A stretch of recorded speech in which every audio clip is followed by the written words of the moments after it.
Are we live? Oh, let's let people filter in. We got to hire a Ricky, like fluffer or whatever for beginning of games, for the beginning of live pods for the first minute. I think the sort of tepid conversation we have is what is better. What the people want. Yeah. Sort of just like daintily checking our mood, whether or not I'm talking at all, really. You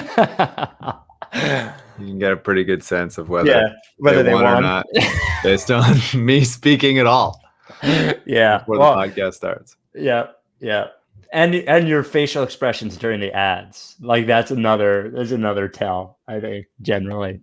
So. Well, that's the only time I have to sort of like power down for a second. Yeah. Yeah.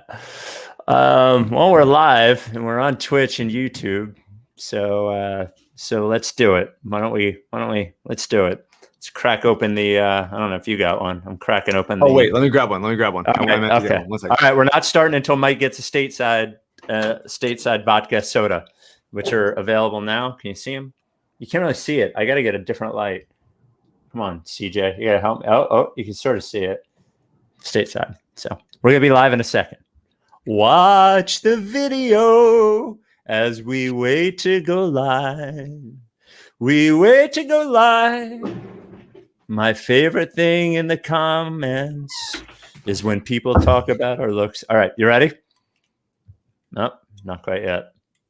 All right, ready? Okay. All right, hold on. Crack. There we go. Did you see the video of Adam Aaron showing his boxers on a Zoom? I did. Are you going to do that? If they beat Brooklyn, I'll do that. Okay. The Rice to Ricky Sanchez podcast is presented by DraftKings Sportsbook. Sign up for DraftKings Sportsbook. Use promo code RTRS and brought to you by Big Barker Therapeutic Dog Beds. Get yours at bigbarker.com/Ricky. Kornblau and Kornblau, the official law firm of The Process, and Stateside Urban Craft Vodka, the official sponsor of the Corner 3 newsletter. Get your vodka soda party pack. I think that's code. It's called the party pack, the variety pack at statesidevodka.com. On today's show. They are delightful. They are delightful. Absolutely. They're truly. Delightful. My wife had 5 of them on Saturday night. Oh boy. Yeah, it was crazy. On today's show, Sixers beat the Hawks, even the series. Is it the Shake Milton game? Is it the second Shake Milton game? Is it the Shake Milton game reprise? We'll find out. Joel Embiid does not win the MVP. The Nets continue to obliterate the Bucks, and the Suns continue to win. Hey, the show is live on YouTube, Twitter, and Twitch. We can take your questions. We'll do that later. Leave your questions over there. CJ will read them. Also, we are collecting donations on YouTube for Providence Animal Center and Coded by Kids. We're rounding up all the money at the end of the playoffs and hoping to make a big donation. So if you're on YouTube, please donate to 2 good causes. Once again, Stateside Vodka Sodas, the Rights to Ricky Sanchez podcast presented by Stateside Vodka. They are gluten-free. There is no added sugar. There is no unnatural flavor. It's made with real fruit juice and natural flavors, gluten-free.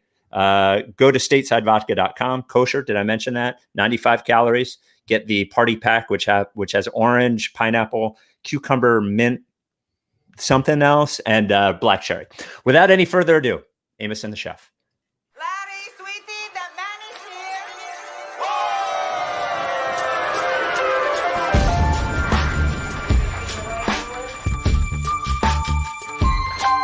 Say the name. I say the name. I say the name. We were right, y'all. We were right. Even when it went wrong, we were right. We was right, y'all. We were right. So say the name. Say the name. We were right, y'all. We were right. Even when it went wrong, we were right. We were right, y'all. We were right. So say the name. Say the name. Say the name.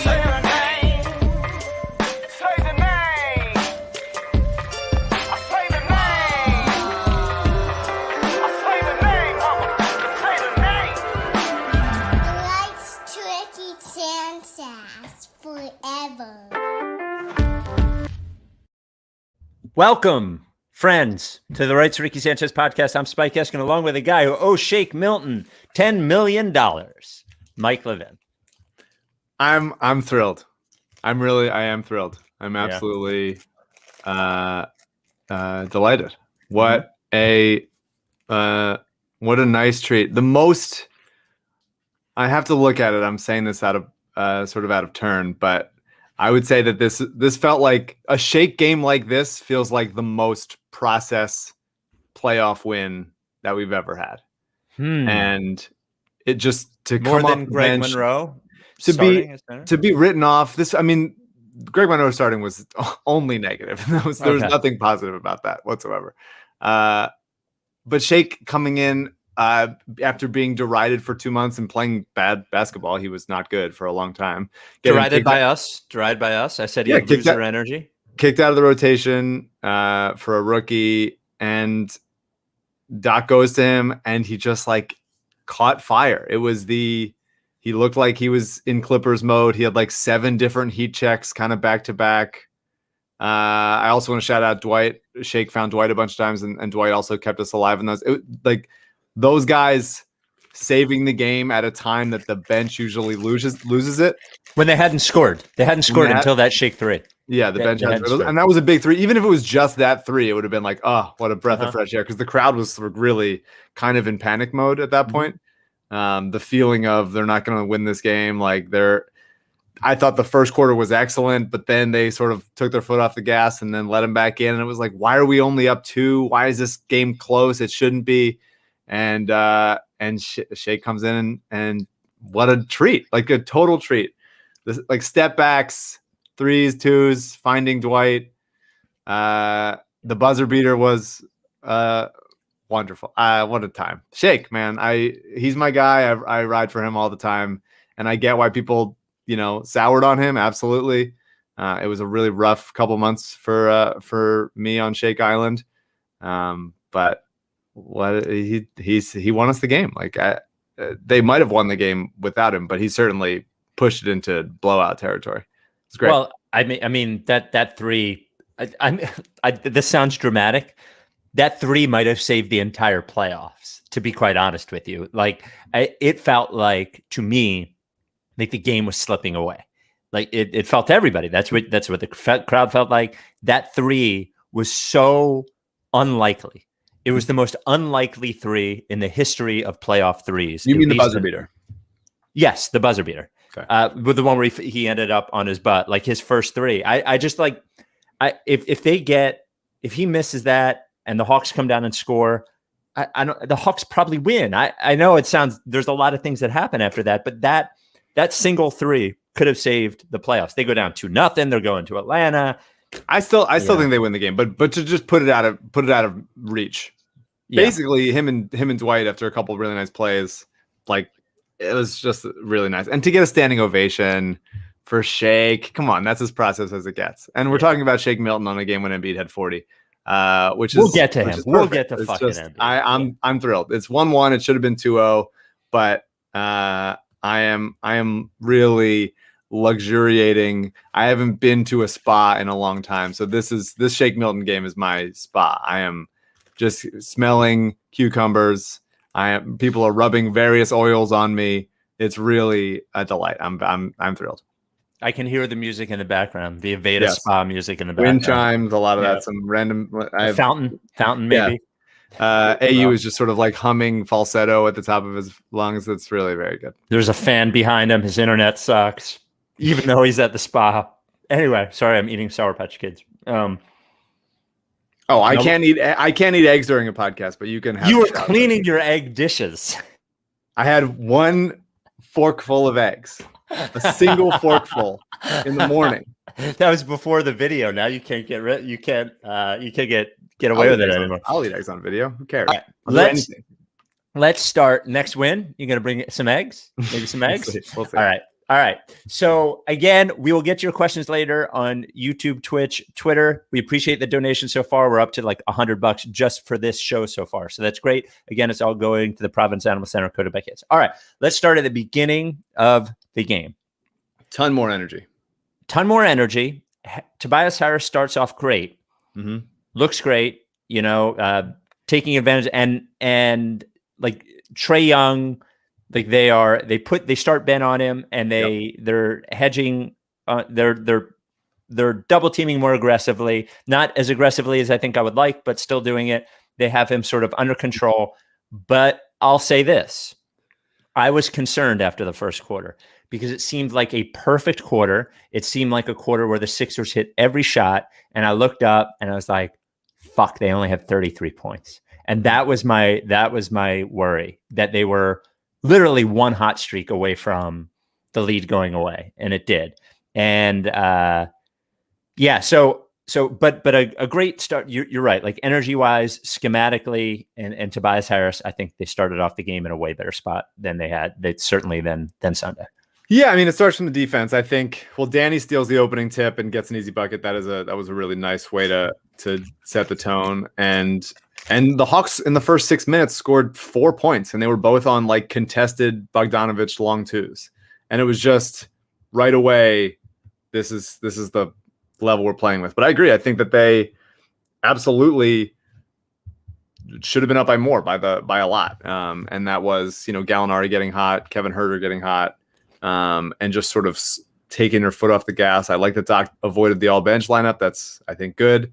For the first half, the bench gave them absolutely nothing anyway. So it's good that they all weren't in at the same time. You don't want your 6th through 10th or 11th best player in the court at the same time. In a playoff game that you really need to win. And so kudos to Doc for adjusting and not having to see it fail again before doing so. But yeah, Tobias was excellent. I thought offensively was really in a decisive, like head down, go to the basket, get your shots type of mood. Really like in the first quarter, he had 12 points in the first 5 minutes. And I thought they kind of went away from this later, but they at least started the game on let's target Trey as much as possible. And they got it. They got Tobias on Trey in transition a bunch of times, and Ben found him. And that was like a focal point. And I think maybe it's just a playoff game atmosphere that you're just trying to think about so many things, but they went away from that. I wish they sort of kept going at that. But it was good to get easy buckets early on. And Tobias carried them early on, bunch of big shots. He's so much better when he dribbles less. So that was big, but then they, foot off the gas. And I think it's, I don't know why this team, and maybe it's every team, but this team really seems to think they don't need to try 100% of the time. And they straight up just do. And the Hawks are good. They move the ball really well. I thought they did an excellent job of keeping Trey from just walking into stuff, especially when Ben was on him. It was just not easy. It just didn't make it easy on him. I think the refs bailed him out a couple times, but it's just a matter of like playing as hard as like with a level of intensity that they always do when they need to, but just bringing that as much as possible. And so I thought good adjustment from everybody, and good work on Trey to not let him. I mean, what he had, like 16 points, something like that.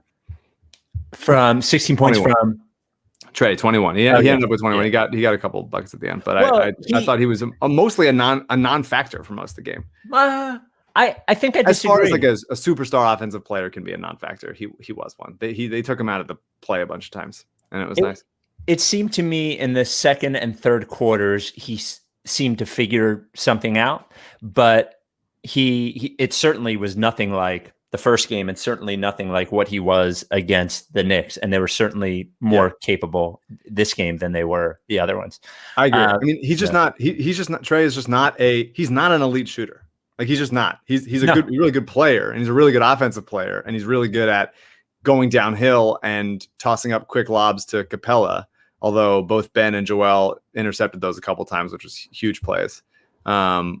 But you're not really worried about, like, he's going to hit shots occasionally, but he's 1 for 7 from 3. They made it hard on him. And he's not an elite shooter at this point in his career. Maybe he becomes one, but he isn't right now. And so the thing you don't want him to do is just let him walk into the lane and be able to sort of pick the defense apart that way. And I thought that for the most part, especially when Ben was on him, sometimes when Matisse is on him, although they kept giving Trey those bullshit calls where he's clearly lowering a shoulder or an elbow into Matisse and then going up with it, and the refs are just like getting fooled by it every time. Aside from those pieces, I thought they did a good job of keeping him out of the lane, making it a little harder on him.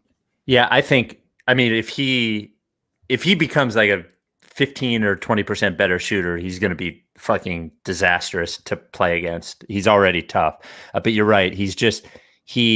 I think on some level, him shooting those long threes, even though he's not good at them, I think it creates concern. But every time he shoots one of those, it feels like a win, especially because when he gets into the lane, it's a lob, it's a floater, or it's a pass out to an open Herder three or something. Yeah, the Rice to Ricky Sanchez podcast is brought to you by DraftKings Sportsbook. The Sixers' odds to win the East before this game had gone to plus 600 after the loss. Then when the Bucks lost, they went to plus 550 and plus 1,200 to win the title, which is the longest they've been in a long time, a very long time. So if you still believe in the Sixers, there's some value there to win the title in the East. Yeah. DraftKings Sportsbook offering a special for you. It's our official sportsbook. It's our presenting sponsor. They want to give you a chance to turn $1 into $100 in site credits. You can bet on any team, but why don't you do it with the Sixers, right? Bet $1. If that team wins, you win $100 in site credits in basketball. So basketball playoffs right now, bet $1 on any team, you win. They'll give you 100-to-1 odds, site credits, DraftKings Sportsbook. Great promotions all the time. Hit the promotions tab. Best app. Easy app, play Sixers blackjack when it's not game nights. Come on. Safe, secure, reliable. You put your money in, it goes right in. You take your money out, it goes right out. Download the top-rated DraftKings Sportsbook app now and use promo code RTRS when you sign up to turn $1 into $100 in free credits. Bet on the basketball team of your choice, in this case, the Sixers, to win their next game. If they do, you get $100 in free credits. It's promo code RTRS for a limited time. Only at DraftKings Sportsbook. Must be 21 or older. Pennsylvania only. I miss when it's not Indiana, honestly. New customers only. Wager paid out in site credits. Restrictions apply in partnership with Meadows Racetrack and Casino. See DraftKings.com/sportsbook for details. Gambling problem? Call 1-800-GAMBLER. So here's the amazing thing about the pod. We're 17 minutes in, and Joel Embiid single-handedly kept the game alive for the Sixers. He had 40 points on 21 shots or something like that. He was fucking incredible. And now we're just getting to talking to him about it. Well, it's expected at this point. He's just this is how good he is kind of all the time, on a torn meniscus, on a broken back, with a broken face. It doesn't really matter.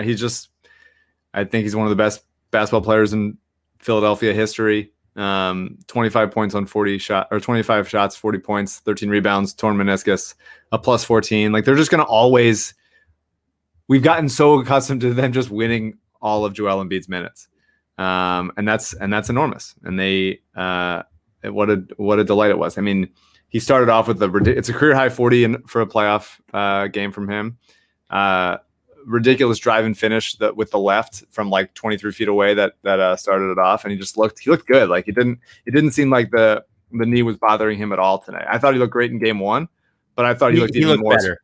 I thought he looked even more spry now. Yeah. I mean, he's just so good. It's so great. I think that there were some comments about how he doesn't look that good with his knee, can't really switch out on the defense. Maybe there's some Rudy Gobert can't switch out onto the perimeter, whispers about him, and then he comes out, switches onto Trey, and forces a turnover 25 feet from the rim. And it's just God, he's so good whenever he really needs to be. They tried to go to his zone. Honestly, I was going back and forth between the Sixers should be up by a lot more, and oh my God, they went to a zone on us, and it just failed so quickly and repeatedly. I think it was only 2 or 3 possessions, right? It felt longer than it should have been. Mm-hmm. And then just Embiid has Tony Snell behind him, and it's well, I don't think that's what you want. And then it was finding Seth in the corner really easily. It was very odd. And then when they tried to guard him with Capella one-on-one, he can't do it. I think that he got hacked a bunch of times. They didn't call it. They called a weird basket interference when it wasn't, after a foul getting hit in the head. It's just he's an impossible guy to cover. I think he bailed them out a couple times. Maybe just he was tired and he started settling a little bit, because the shot did look good a bunch of times from in the mid range, and he hit a couple threes. That was big. But he's going to get fouled. He's going to draw fouls. He's going to draw fouls 75 feet from the rim. He stole 4 free points. Obviously, the shake three at the end of the third was huge, but Embiid also got fouled in 2 straight possessions on junk, just One was on Capella, 75 feet from the rim. One was on John Collins at the 3-point line that he just like did a rip through and just like drew a foul. Like that's just stealing points off some undisciplined play. And that was also huge. And then, I mentioned the recovering on a Capella lob after getting beat. The one before looked very spry to me. It's just, and then to end, throw in a trust the process chant in there. Come on. Like, what an absolute monster, getting to his spots, touch, physicality, fouls, anchoring the defense. This is a good offensive team, and they held him to 102, and held him to 18 points in the fourth quarter. Like, just really a very good performance from the best basketball player of my lifetime. I agree that and you could tell when they put him in pick and rolls, and it seemed like he was more comfortable showing and then getting back into a spot. And I think that is one thing that was a difference defensively here. I don't know if it was the plan last time, but he certainly looked more comfortable that way. Now, you mentioned the trust the process chant. Now, I know you might have been speeding. I don't know. You got home late. You had to speed up to catch up. I don't know if you heard it, because sometimes you can speed. And who is the color guy tonight? The play-by-play guy? Brian Anderson. Brian Anderson noted that the crowd was chanting, "Let's go process, let's go process," when he was at the free throw line. Now, look, I don't think that's the first time that an announcer has said that, and I tend to not criticize TV announcers. They have a hard job, and for sure, I like Brian Anderson quite a bit. But he's good. But we're at the point in the playoffs where there's not that many teams left, and trust the process is like, I don't know, as famous as any phrase in basketball over the last 10 years. I just don't know why you wouldn't come into an arena and be like, okay, I'm covering the Sixers. It's a home game. What do I need to know about the Philadelphia arena? Okay, so they're going to chant MVP for Embiid, and they're sometimes going to chant trust the process, and they're going to cheer for Frosties. Like, there's not much else that you need to know. Like, it's barely a blip on the play card. They're always confused by the Frosty. They're always confused every time. Every single time. The only thing, aside from, I think, taking a couple too many step back twos, which sometimes were late in the shot clock, Atlanta did go small later in the game with Collins and Gallo as a 4-5, and Embiid a lot of times against those guys will just sort of wave off trying to contest a three. And so I wonder if Atlanta goes back to that at some point, because it does neutralize him a little bit. And maybe the Sixers would try to go to zone in those kinds of situations and see if they can just prevent shooting from the perimeter with Matisse out there and everything. But it was an excellent game. He played great. He's the best player in the league. He didn't win MVP, but he is the best player in the league, and I'm glad he's on our team. Yeah, and you mentioned the a few too many step backs. There was a period where at the end of the third, where I don't think he had come out of the game, and he was definitely gassed, and he was definitely carrying them offensively. And I think sometimes those shots happen when he gets tired, and I thought he was gassed a little bit. And I think, and also I think he's feeling himself a little bit too when he's shooting those. But he was incredible. He was incredible. If you can win, and if you win the Embiid minutes, which they're going to do, and then you can win the non-Trey minutes, you're going to win the series pretty handily. You don't have to win the Dwight Howard minutes. You just have to not suffocate on them. And Dwight was pretty good tonight, although I think Doc did a good job of using him sparingly and occasionally going to Ben and Tobias and Matisse out there without him. But Atlanta had Atlanta didn't shoot poorly. They still were 37% from three, 45% from the field. And Gallinari and Herter both got super hot. So it wasn't they just benefited from a cold shooting night. So they hung in there and they made them work for it. And sometimes they hit shots, but it was a good all around game, and they didn't turn the ball over. They had 6 turnovers going into garbage time, and that's enormous. That's for one of their biggest weaknesses. That's a really, really big deal. Mm-hmm.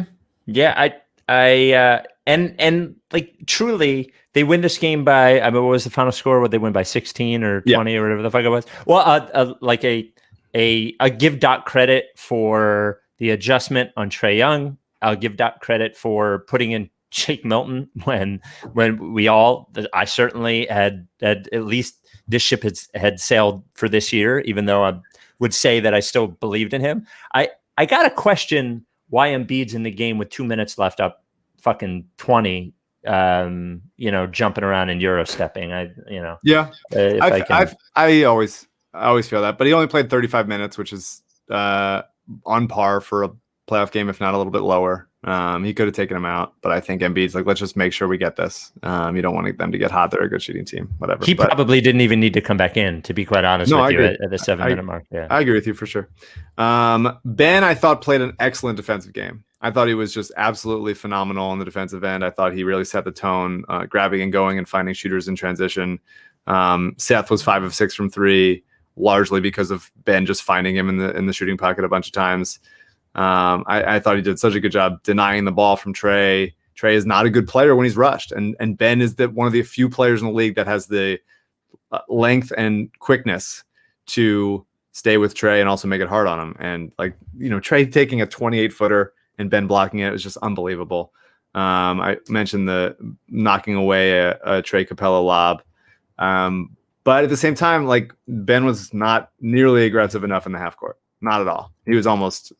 He disappeared. He didn't even really try to do anything. Yeah. And so that was frustrating. I like the matchup against John Collins. I think Ben is a smarter player. I think he will get Collins to bite and get fouled and get easy looks at the rim and stuff. So I would like to see more of that. Ben did cut nicely off a Seth drive during that little when they were playing zone. I thought that was nice. Ben and Seth generally work well together. But I want to see more. Like, I want to see more. I don't care. I mean, he's missing foul shots. I wish they would go in. But I thought that it was cool and a good play on Doc to be like, all right, we're taking him out from like the 3:30 mark to the 2-minute mark when they can't do it, when they can't hack him anymore. But I would like him to be more aggressive. I don't. The missing foul shots is not nearly a reason for me to say, like, yeah, I don't want Ben involved in the action offensively in the half court.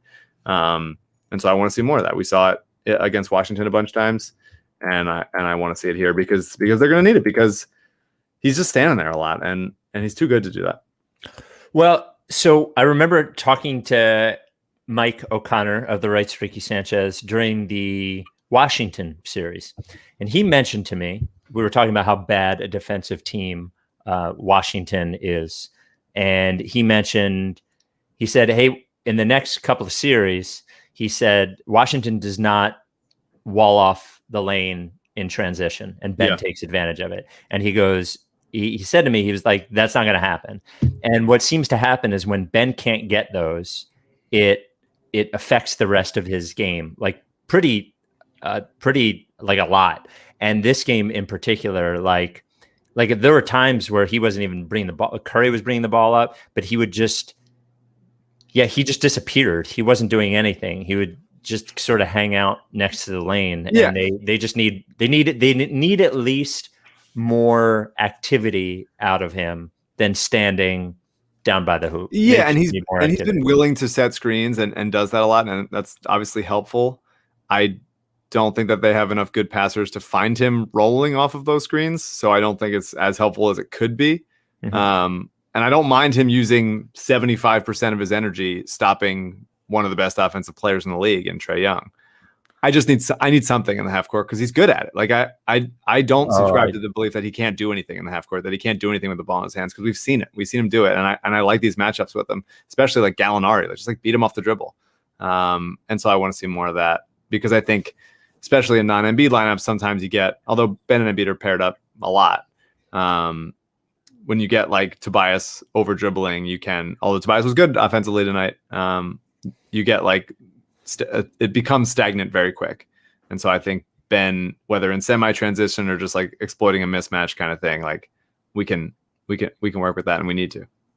Yeah, I would, not to belabor it, we'll move off of this, I would sort of disagree. Everyone always seems to say that like it's aggressiveness with him. Like he doesn't have like much of a offensive bag with the like off the dribble in the half court. Like he just doesn't have one.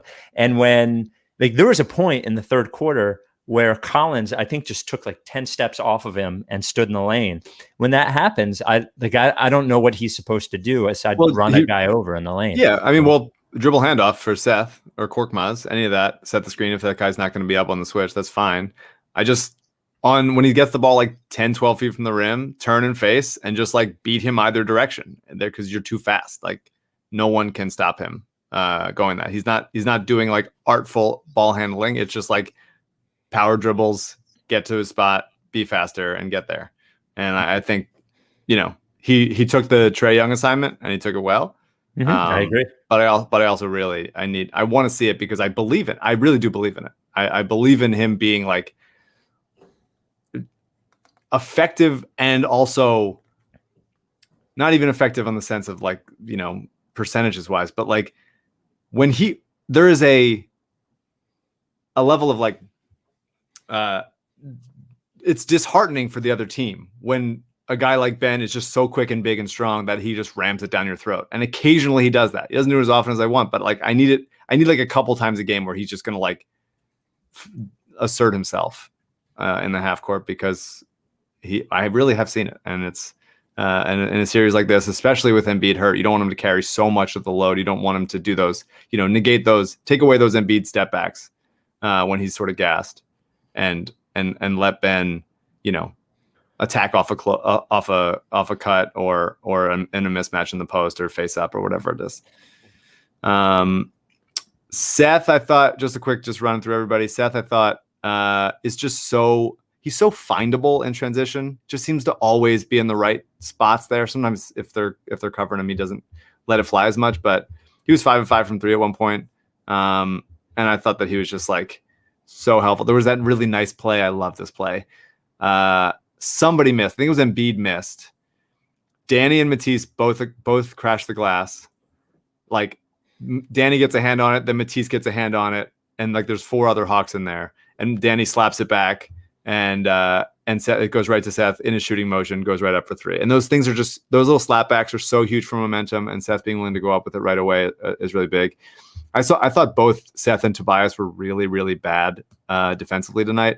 Seth gets roasted by Herter, man. Again, like it's very weird. Yeah. It's very weird that like even without Herter's a good player. I like Kevin Herter. I think he's talented. He's a legit shooter and he's got some ball handling and creation in his game. But like Seth can't get ripped by him that much. He has to stay in there more, like move his feet. He's just not doing much. And then it seemed like every time Gallinari had the ball get swung to him, it's like Seth Curry running out on him and just getting like the smallest hand up, just the tiniest little hand, like honestly like a little spork, just like a spork getting rose up. Please miss. Like it wasn't helping. So I need him to be better there, anticipate it more or something. I don't know. And Tobias I thought was also really bad defensively, missed rotations, ball watching. It was frustrating. Tobias didn't get to the line at all tonight, although he was good offensively. I just like you got to get to the line, got to be better at drawing fouls because like Bogdanovich is bodying him and stuff, and it's like, dude, like draw some fouls. You're good and big, and they can't stop you if you decided to like be physical. And too many times he doesn't. We'll get to your questions on YouTube and Twitch in a second. By the way, the YouTube donations will go to Coded by Kids in the Providence Animal Center. Please make sure you donate there on YouTube. Until then, the rights to the Ricky Sanchez podcast is brought to you by Big Barker Dog Beds, the only real dog bed on the market, the only dog bed that is engineered by experts to support your dog's joints. Did you know that a proper mattress, which is what Big Barker is, promotes enhanced energy and mobility levels in older dogs and reduces wear and tear in younger dogs, especially important in bigger dogs? Up to 80% of them develop arthritis as they age. Look at these dogs on Ricky dog beds that you're watching right now. Look at these. Those are the old ones with the embroidered logo. Go to bigbarker.com/Ricky, bigbarker.com/Ricky. You get the Big Barker dog bed with the Process Pup patch. You get 2 of them at bigbarker.com/Ricky. All of this stuff that I say about supporting your dog's joints, your dog's quality of life, you loving your dog, all proven by a study at Penn Vet, all proven. Look, you love your dog. You care about your dog's well-being. The only reason to have a dog is to spoil the dog and make the dog happy. You got to get him Big Barker. They sleep like 20 fucking hours a day. You got to get your dog a Big Barker. BigBarker.com/Ricky is where you get the one with the processed pup patches. 10-year warranty. The foam doesn't flatten or they replace it for free. 1 year at-home trial. If you don't like it, if your dog doesn't like it, they give you a free refund and even pay for the shipping. Handmade in the USA. Big Barker dog beds. Ow! That was not a bark. It's definitely not a bark. It's an array of dogs. You don't know what you're getting. I just noticed that Danny Green had 8 assists. What? What a wild thing. Just, I guess, swinging the ball to whoever. Wild. I thought it was a pretty right. That's what ESPN said. 8 assists. I thought it was a pretty rough Danny game for the most part. I really would rather him not. He can take every corner three in the world. Absolutely everyone. I'll never ask him to stop. But I don't think he should be allowed to take pull-up threes in transition with 20 seconds left on the shot clock when he's not warm. Like we can't do it. We can't do it. It's like it's a playoff game. We need to not do that. And if he's hot, he earned it. Absolutely. But when he's this cold, he can't do it. And also I thought he did a really bad job. When he cheats and he won the opening tip and got that basket, that's great. But like just you can't be slow to get back in transition every time and try to get like tricky back there. He gives up threes because he's cheating. He's backcourt and there's like that's such a focal point of things happening. He's too slow to get to stuff. Like just get back, Danny. And I will give him the Danny of the game for getting completely spun around on a Kevin Huerter cut. He thought he was cutting the lane. And so he just fully turned around and Huerter was like 12 feet the other direction. It wasn't even like a well done cut. It was just Danny sort of getting spun around like a very confused person in Roller Coaster Tycoon. But you know, Roller Coaster Tycoon. Yeah, just like kind of wandering around into like what used to be a roller coaster where everyone's puking. And I like that Doc went away from him because he wasn't being effective. I thought Danny did a better job when he was switched on to Trey, but still not great, as good as Matisse and Ben did. And so I give Doc credit for going to both Shake and Matisse late in the game and George Hill for some of it, although I thought George Hill was pretty bad from the beginning of the game, but then I think he stabilized some two-way normalcy into them, especially during that like late third, early fourth bench stretch. Yeah, but I thought Matisse was great. I thought he played really well. Really? It felt like he bit on pump fakes a lot, and it wasn't bad, but he didn't feel like a great Matisse game to me. I disagree. I didn't get that vibe. He bit on some Gallinari pump fakes, but Gallinari was hitting shots, so you kind of wanted to run him off the line. Like I guess I don't mind that as opposed to like, and he's also shoots it high, so it's hard to. He can do that if you just stop right in front of him. But I thought Matisse made guys uncomfortable. He only had 2 blocks, but it felt like he was doing more.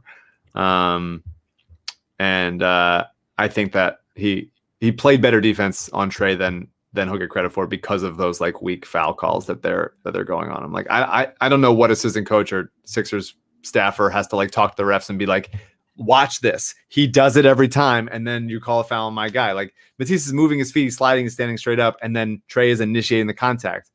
And it's frustrating. Like obviously, I'm sure people feel that way about Embiid, but Embiid gets hacked all the time because he's so big, and centers generally. Trey is 5'10", and it's impressive what he can do, of course. But like, we don't need to gift him stuff every time he himself is drawing the contact. Like it just feels like refs are the most gullible people in the world. And they've never watched a basketball game before. Like it's remarkable. And the announcers were like being like, look at how many years of experience are on the court with Scott Foster and Tony Brothers. And it's like, that's not good experience. That's bad experience. That's bad experience. We don't need like, it's like, hey, we got Taj Gibson starting and also Vince Carter out of retirement. Now here's our starting lineup. Isn't that good? Like these guys are old and bad. Like it's not simply being around a long time doesn't make you good at your job. And I that was frustrating. But otherwise, I agree. I thought Matisse wasn't excellent, but I thought his presence was felt. And I thought they were good with him on the court. Mike the ref guy. Mike the ref and announcer guy. Of course, I'm the everything guy. Yeah. Everything except for like jersey colors, whatever. Right. because they all look good. They're Why don't fine. we, you can give us your questions, YouTube, Twitch. Why don't we bring CJ on, he of the made bed, and he of the made bed. Do you have some questions for us from YouTube and Twitch and Twitter, CJ? Yeah, we got a lot of donations so far, so thank you everyone who's donating. Yeah. We can kick it off with a heavy hitter from John Wintermute, donated $50. Said, Spike, do you care to apologize for your awful take 2 years ago that Jokic needed to get in shape? So John is being sarcastic. We've actually talked about this today, in that Jokic specifically got in better shape and played better. So I'll take all of the apologies and the thank yous from the Denver fans for motivating their player who was in just awful shape for a professional basketball player and becoming in better shape and playing way better. So congratulations to Jokic and Denver fans, and you're welcome, I think. He's really good. They have no business being as decent as they are without really any guards. Most guys are just so hurt. And there's not enough like good defensive players, and the fact that they're hanging. I think Phoenix is a way better team at this point, and I think they'll probably win. I think Phoenix should win handily, but Jokic is so good that I think they might steal a game or two. CJ, what's next? John asks, what do we make of the crowd's Danny Green hate? Warranted? Holdover from the Laker year? I mean, I think it's like Covington-esque. I think sometimes it's just a guy who's not. He looks like he's got a load in his pants. When he misses, it's gutting. He's not as good of a shooter as Seth. He's not as good of a defensive player as Matisse.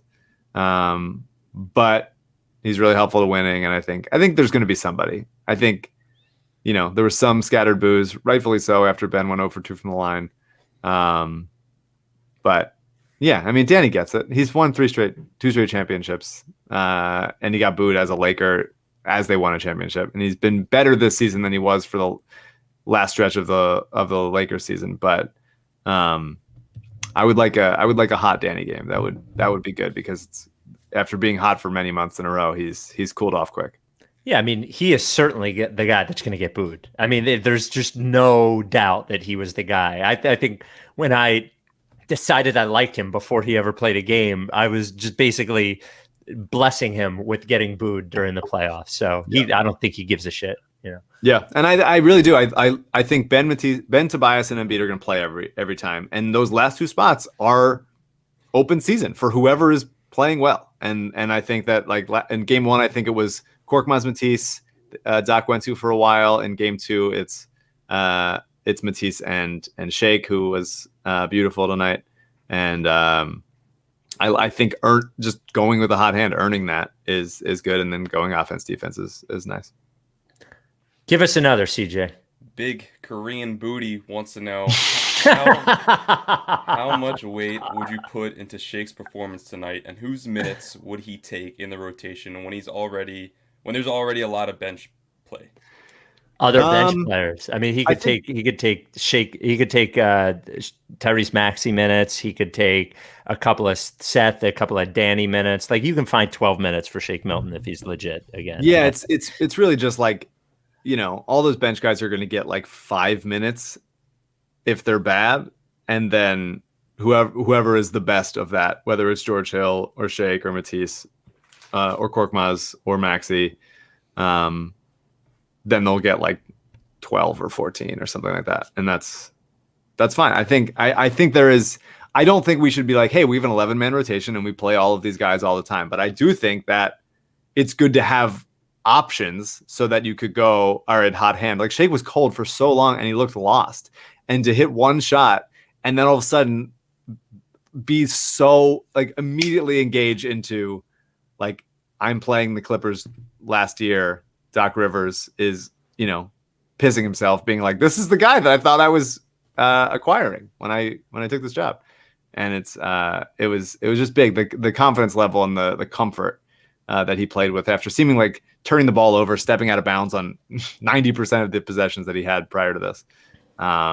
It's huge, but it could be somebody else next game. So Shake definitely was good enough tonight, and the bench aside from him was bad enough that they definitely will give him another shot to see if he can replicate it in game 3. One more, CJ. Give us one more. Yes, Eddie wants to know, with how much the Nets dismantled the Bucks, are they too good for either the Sixers or Hawks to beat? I don't know. I mean, the Nets look very good. I mean, anybody can lose, but they look. I'm surprised the Bucks look this bad, and I anticipate them not just folding. I think Chris Middleton has been horrendous, and I think he's too regularly good to keep up. But I do think that Milwaukee is pretty thin. And the thing that people like, when Brooklyn traded for Harden, it was like, oh, they're sacrificing all their depth, and it's like, kind of no, like they have a bunch, like they just have a bunch of players that can just fill in and be like, we're fine. We play fast. We move the ball. We can hit open threes. They've just made a bunch of really smart, easy picks. And obviously, as we've talked about for the duration of this podcast, making picks is way easier when you have 2 or 3 superstars that you can go like, hey, just stand around those guys and be fine. Like, you're not expected to do more. But, you know, Nick Claxton was a great pick. Like, and it was very clearly a great pick right when they made it. And there were so many picks that other teams made that were astute. It's not hard. The draft is way less of a crapshoot than people claim it to be. And it's just way easier when you have your superstars in place to just go like, well, he only needs to do this. So we know he can do that. He's going to be good in the NBA at this. And then goes from there. And so I think like they got Bruce Brown for free, which is ridiculous. Shamet was a good pickup. Joe Harris is incredible. Well, Mike James for free overseas, like when nobody else should have. I heard on Zach Lowe that like other teams were mad when they got him because it's like, how was he available? He was under contract. This is bullshit. And Blake, obviously, you know, dialing it back to 2015. So yeah, they're good. They're a good team, and it's not just those guys. They're a talented team, and fucking TLC on the bench, ready to step in and play meaningful minute whenever he needs to. Well, I said it after the first game he played. I remember watching Mike James and being like, whoa, like what the fuck is this? He all of a sudden Harden goes out and this guy's playing 30 minutes and he's good. I'm not going to overrate him, but the guy is legitimately a good player. Yeah, he's an incredible scorer, and looked that way, you know, a couple seasons ago with Phoenix. But when he doesn't have to be, it's tough to be like the Trey Burke role that the Mavericks use him in, because it's like, well, he's not going to really defend, and he's a guy that kind of needs the ball in his hands, and good teams aren't going to give him that. But to just like allow Kyrie or whoever to rest when he can just take over, like he's a really talented scorer for sure. Well, it's interesting because they have Harden, who has the ball so much, and Durant and Kyrie are used to that, so they're almost like those guys are used to a guy having the ball, which I think plays into like to your point, to what Mike James is good at, because they're okay with him having the ball, even with those guys on the court. So thank you, CJ. Our podcast, The Rights to Ricky Sanchez, is the one that you're listening to and watching right now. It is brought to you by Kornblau and Kornblau, the official law firm of The Process. We've all been in a situation. You get hurt. You're injured at work. Not me per se, but somebody injured at work. Maybe you're in a car accident. Maybe there's a slip and fall. Maybe medical malpractice. You don't know who to call. You know what? Something really fucking hurts. You don't feel like the hassle, so you don't do anything about it. Kornblau and Kornblau, the official law firm of The Process, our second advertiser ever. Adam Kornblau has been with us for years. Kornblau and Kornblau has been with there 40 years, more than 40 years. When you see ads for personal injury law firms, you're not really getting that law firm. No. It's a referral agency. You call, they refer you to somebody else. Not with Kornblau. No. Kornblau and Kornblau, they're going to take care of you. Kornblau and Kornblau is Adam and his mom. It was originally his parents. He's waiting for you. He'll come to your house if you want. You don't have to come to one of his many offices. No, come to your house. And be assured, when you call Kornblau and Kornblau, when you email, you are getting Kornblau. These lawsuits, personal injury lawsuits, they're complicated. They take a long time. You need somebody you can trust. He's that guy. Helped a ton of our listeners with both personal injury lawsuits and other legal stuff. If you have any legal question at all, he's your guy. He helped a bunch of people during COVID with unemployment stuff or business stuff. So he's your guy. 215-576-7200. Ask for Adam. 215-576-7200. Ask for Adam, or email kornblau@kornblauandkornblau.com. Kornblau and Kornblau, the official law firm of the process. So we talked about Nets Hawks. You can't be that surprised that Nets Bucks rather. You can't be that surprised that the Bucks are folding again, though. Like it's just no, I am.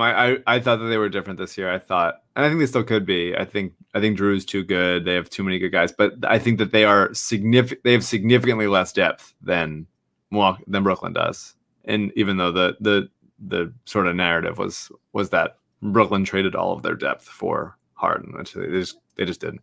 I think we mentioned when DiVincenzo went out. Yeah, that shouldn't. It should hurt. He's a starter, but it shouldn't derail your entire team. And you looked at their rotation, and you're like, oh, that kind of really fucking hurts, you know? So yeah. Middleton has not been good. Settling. I feel like a lot offensively, settling for bad shots, like a lot of. And he's one of the best, I think, difficult shot makers from the mid range in the league. He's just missing. But I think they also play slow, and I think they usually play a lot faster. I think DiVincenzo being out hurts that because he's fast and athletic and moves and gets shots up quickly and stuff. Yeah, I mean, I would like Milwaukee to win a couple games here and stretch the series out. I'm not writing off the Hawks; they're a good team, but the Sixers should win. Do you think Embiid plays Game 3? Yeah, I think so. My new thing is he's going to play until he can't play. He'll be questionable every game, but he's going to play until he can't play. I know that sounds like I'm not really saying anything. I don't think we're going to get a game where he comes into it and he's not going to play. I think he's going to play, and maybe it gets to a point where he just can't go anymore, and that's it. But I don't think we're going to get like a decision game, or they go up 3-0 or 3-1 and they decide not to play him. I don't think any of that shit's happening. Do you? I hope not. I think that kind of gets cute with it. Yeah. I think he looks good. If he feels good, let's just keep playing him and taking care of business, because they're the better team, and especially when they're engaged, they should be this team by quite a bit. And they're not playing at the height of their ability right now. They're not drawing fouls enough. The bench hasn't, aside from Shake, really hasn't gotten hot. Korkmaz hasn't gotten hot. George Hill's just been okay. Maxey has been a little light. And I think Tobias's defense has been worse than it usually is. Same with Seth. And so I would like to see them like really play a full game. I think for the most part, this was a good win. Like, I feel really good about it. I feel optimistic and positive about how everybody played, getting contributions from the expected guys and some unexpected guys. But I think they can do a better job of getting out in transition. I think they can do a better job of taking better shots and communicating better on switches and rotations and stuff. But I mean, yeah, they should, if Embiid's healthy, and they should keep, and Simmons gets more aggressive. I think that this could be a just take care of business trip to Atlanta. Quick, we mentioned that Jokic won the MVP over Embiid. Embiid was second. Seth Curry was third.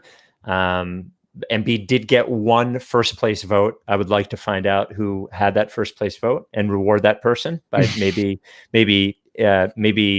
inducting that person into the Process Hall of Fame. Tom, if we find out who that, I'll bring that person on the podcast in the off season for sure. Yeah, absolutely. Yeah, anybody. Mm-hmm. Well, I mean, if it was Doris, she's banned. I don't know. That's your band, bro. Yeah. My band is our band. I've supported all of your bands. It doesn't mean you have to agree. Have you? Hasn't your dad been on the podcast?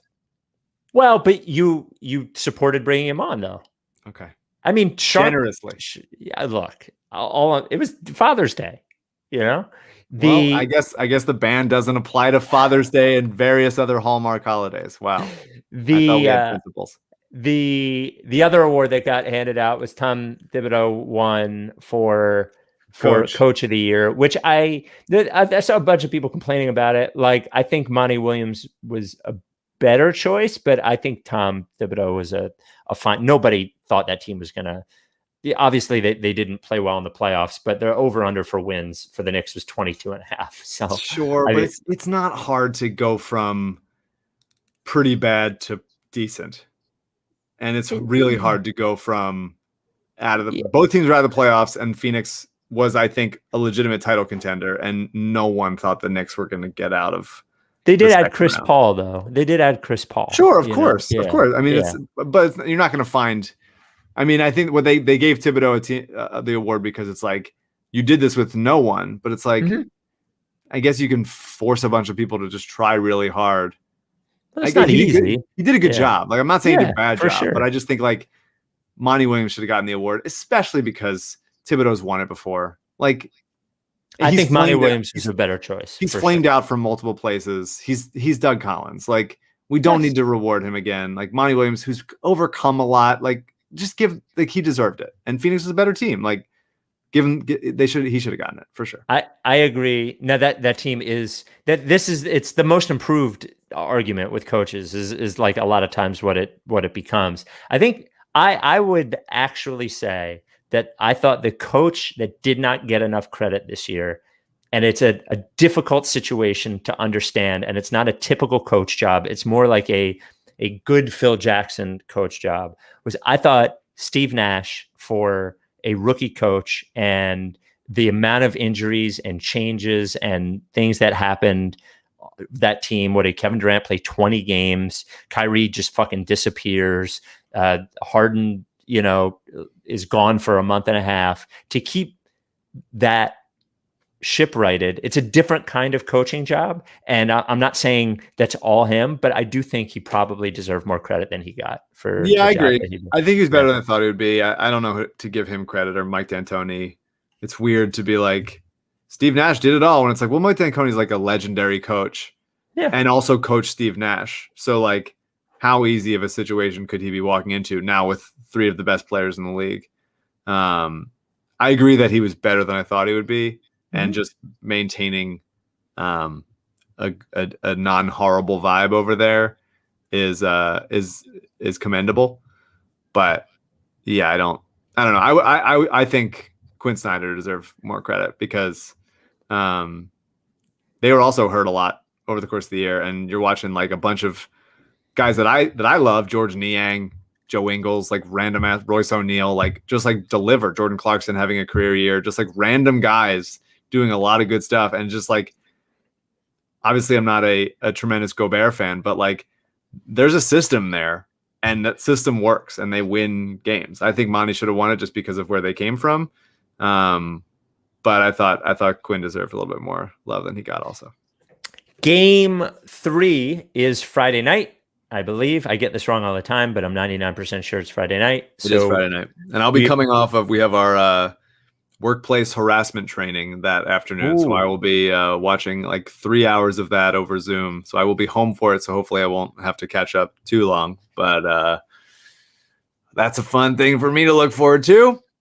Wow. I love not harassing in the workplace. That's something I pride myself on never doing. Congratulations in advance on completing your harassment training. That's right. So if you're listening to the pod and you feel like listening right after the game, you can subscribe on YouTube. You can subscribe on Twitch, and it's also on Twitter as well. So we'll talk to you Friday night. Are you down with TTP? Yeah.